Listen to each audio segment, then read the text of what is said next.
ലോകാതിശയമായി മാറിയ ചൈനയുടെ ഹ്യൂമനോയിഡ് റോബോട്ടുകൾക്ക് പിന്നിൽ മറ്റൊരു നിശബ്ദ വിപ്ലവം കൂടി അരങ്ങേറുകയാണ്.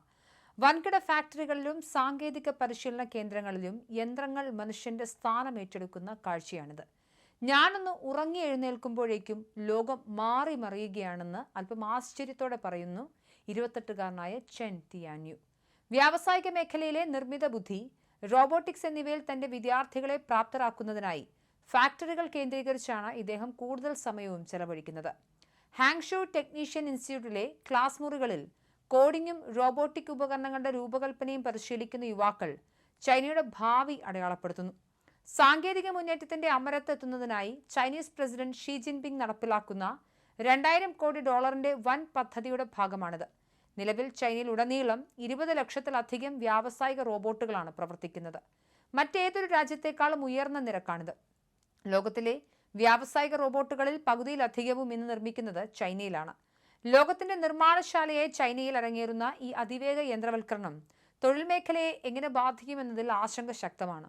ഒരു വശത്ത് ഇലക്ട്രിക് വാഹനങ്ങളും സോളാർ ഗ്രിഡുകളും നഗരങ്ങളെ അലങ്കരിക്കുമ്പോൾ, മറുവശത്ത് ഫാക്ടറികൾക്കുള്ളിൽ മനുഷ്യകരങ്ങളെ മാറ്റി നിർത്തി യന്ത്രങ്ങൾ അഹോരാത്രം പണിയെടുക്കുകയാണ്.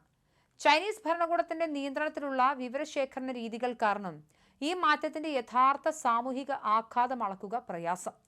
ചെങ്ജുവിലെ CRP ടെക്നോളജി പോലെയുള്ള സ്ഥാപനങ്ങളിൽ മനുഷ്യരും റോബോട്ടുകളും ഒരുമിച്ച് പ്രവർത്തിക്കുന്ന കാഴ്ച കാണാം.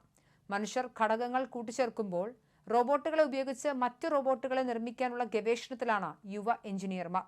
ഭാവിയിൽ ഒരു പക്ഷേ ഫാക്ടറികളിലെ മുഴുവൻ ജീവനക്കാരെയും മാറ്റിസ്ഥാപിക്കാൻ യന്ത്രങ്ങൾക്ക് സാധിച്ചേക്കാം. വരുന്ന 10 വർഷത്തിനുള്ളിൽ ചൈനയിൽ ആവശ്യത്തിന് മനുഷ്യത്തൊഴിലാളികൾ ഉണ്ടാകില്ല എന്ന് ഗവേഷണ സംഘത്തിലെ സാങ്കേതിക വിദഗ്ധനായ പാങ് കൈ വ്യക്തമാക്കുന്നു. ജനസംഖ്യാ നിരക്കിലെ കുത്തനെയുള്ള കുറവും വർദ്ധിച്ചുവരുന്ന വയോജന നിരക്കുമാണ് ഫാക്ടറികൾ വേഗത്തിൽ യന്ത്രവൽക്കരിക്കാൻ ചൈനയെ പ്രേരിപ്പിക്കുന്നത്. 2035ഓടെ ചൈനയിലെ ജനസംഖ്യ 1/3 പേർ 60 വയസ്സിന് മുകളിലുള്ളവരായി മാറും. അടുത്ത ദശകത്തിൽ രാജ്യത്തെ തൊഴിൽ ശേഷിയിൽ 6 കോടിയോളം ആളുകളുടെ കുറവുണ്ടാകുമെന്നാണ് കണക്ക്. ഈ പ്രതിസന്ധി സാമ്പത്തിക മേഖലയെ ബാധിക്കുന്നതിന് മുൻപ് പരിഹരിക്കാനാണ് ബീജിംഗിന്റെ ശ്രമം.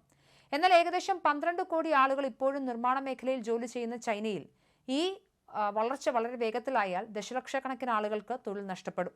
ലീപ് മോട്ടോർ പോലെയുള്ള പ്രമുഖ ഇലക്ട്രിക് വാഹന നിർമ്മാതാക്കൾ അവരുടെ പെയിന്റിംഗ്, വെൽഡിംഗ് മേഖലകളിൽ 100% ഓട്ടോമേഷൻ കൈവരിച്ചു കഴിഞ്ഞു. വരും ദിവസങ്ങളിൽ പരിശോധനാ വിഭാഗത്തിൽ നിന്നും മനുഷ്യത്തൊഴിലാളികൾ പൂർണ്ണമായും ഒഴിവാക്കപ്പെട്ടേക്കാമെന്നും കമ്പനി പ്രതിനിധികൾ സൂചന നൽകുന്നു. നിർമ്മാണശാലകളുടെയും ഘടക ഭാഗങ്ങളുടെയും എളുപ്പത്തിലുള്ള ലഭ്യത കാരണം റോബോട്ടുകളുടെ ശരീരം അല്ലെങ്കിൽ ഹാർഡ്വെയർ നിർമ്മിക്കുന്നതിൽ ചൈന അമേരിക്കയേക്കാൾ ഏറെ മുന്നിലാണ്. ഷെൻഷൻ പോലെയുള്ള നഗരങ്ങളിൽ റോബോട്ട് നിർമ്മാണത്തിന് ആവശ്യമായ ഉൽപ്പന്നങ്ങൾ മണിക്കൂറുകൾക്കുള്ളിൽ ലഭ്യമാകും. യൂറോപ്പിൽ ഇതിന് ആഴ്ചകൾ വേണം. കൃത്യമായ ആസൂത്രണത്തോടെയാണ് ചൈന മുന്നേറുന്നതെന്ന് international federation of robotics general secretary doctor Susan ബീലറും നിരീക്ഷിക്കുന്നു. റോബോട്ടുകളുടെ മസ്തിഷ്കം അഥവാ നിർമ്മിത ബുദ്ധി സോഫ്റ്റ്വെയറുകൾ വികസിപ്പിക്കുന്നതിൽ അമേരിക്ക തന്നെയാണ് ഇപ്പോഴും മുന്നിൽ. എന്നാൽ ഡീപ്സിക് പോലെയുള്ള ചൈനീസ് AI കമ്പനികൾ അതിവേഗം തദ്ദേശീയ മോഡലുകൾ വികസിപ്പിച്ച് അമേരിക്കൻ മേധാവിത്വത്തിന് വെല്ലുവിളി ഉയർത്തുന്നുമുണ്ട്. വികസിത AI പ്രോസസ്സറുകൾക്ക് മേൽ അമേരിക്ക ഉപരോധം ഏർപ്പെടുത്തിയിട്ടുണ്ടെങ്കിലും ഓപ്പൺ സോഴ്സ് സാങ്കേതികവിദ്യ പ്രയോജനപ്പെടുത്തി ചൈന മുന്നേറുകയാണ്. വരും തലമുറയെ സാങ്കേതിക രംഗത്ത് സജ്ജമാക്കാൻ ഹാങ്ഷു ടെക്നീഷ്യൻ ഇൻസ്റ്റിറ്റ്യൂട്ട് പോലുള്ള പ്രൊഫഷണൽ സ്ഥാപനങ്ങൾ നിർണായക പങ്ക് വഹിക്കുന്നു. 15 വയസ്സ് മുതലുള്ള കുട്ടികൾക്കിവിടെ എയറോനോട്ടിക്സ്, നിർമ്മിത ബുദ്ധി എന്നിവയിൽ പരിശീലനവും നൽകുന്നുണ്ട്.